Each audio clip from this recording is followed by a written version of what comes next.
ziua! Bine v-am regăsit! Astăzi vom face supă de roșii.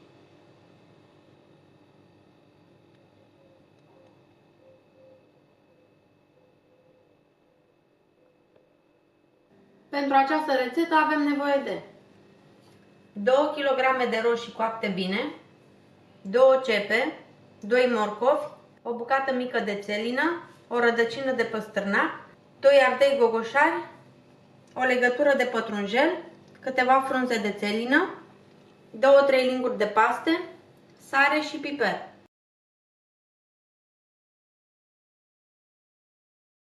Începem prin a toca legumele. Tocăm ceapa în cubulețe.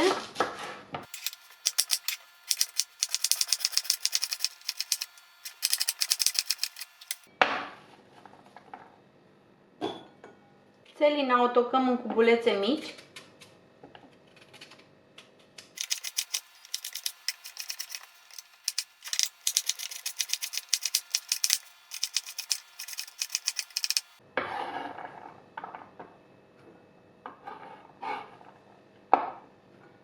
Păstârnacul tot așa în cubulețe mici.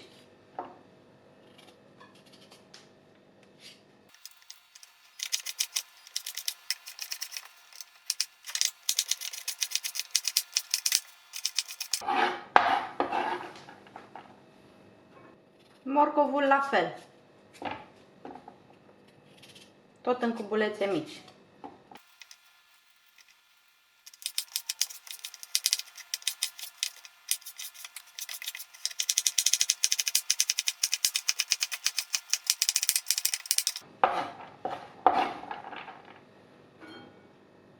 Apoi gogoșarul.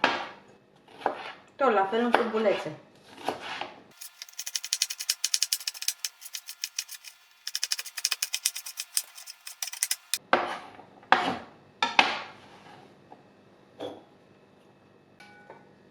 Acum tocăm țelina, frunzele de țelină, le tocăm fin.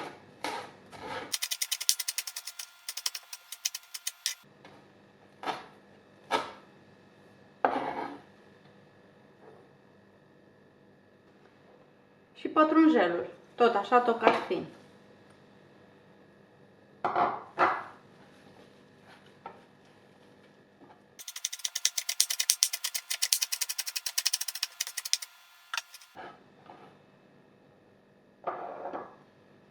Am tăiat legumele și verdeața, acum ne vom ocupa de roșii.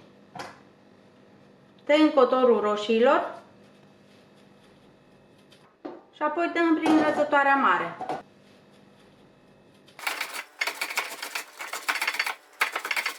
Coaja rămasă o aruncăm.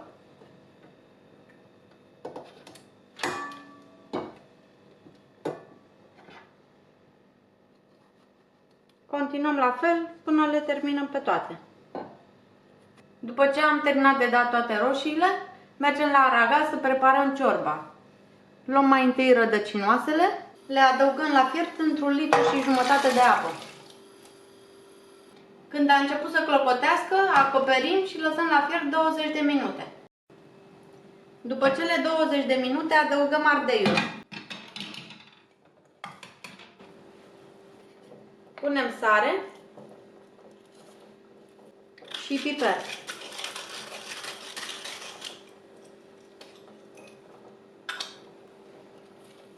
Amestecăm puțin.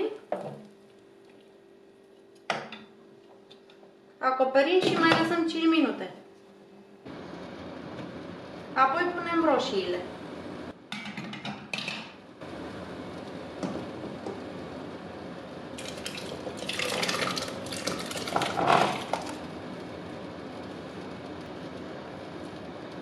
Amestecăm puțin și apoi le lăsăm la fiert 15 minute acoperit. După ce au fiert și roșiile, adăugăm pastele. Eu am aici fidea, dar puteți folosi orice paste doriți. Apoi punem și frunzele de țelină și mai lăsăm 5 minute, așa neacoperit. Pastele au fiert, stingem focul și adăugăm pătrunjelul.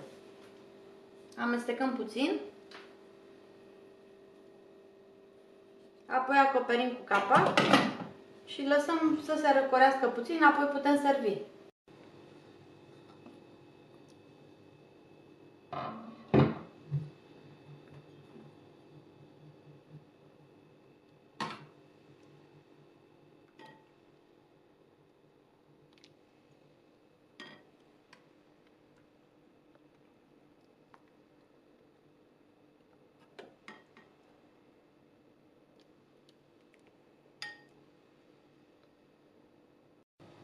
Vă mulțumesc că ați urmărit rețeta de azi.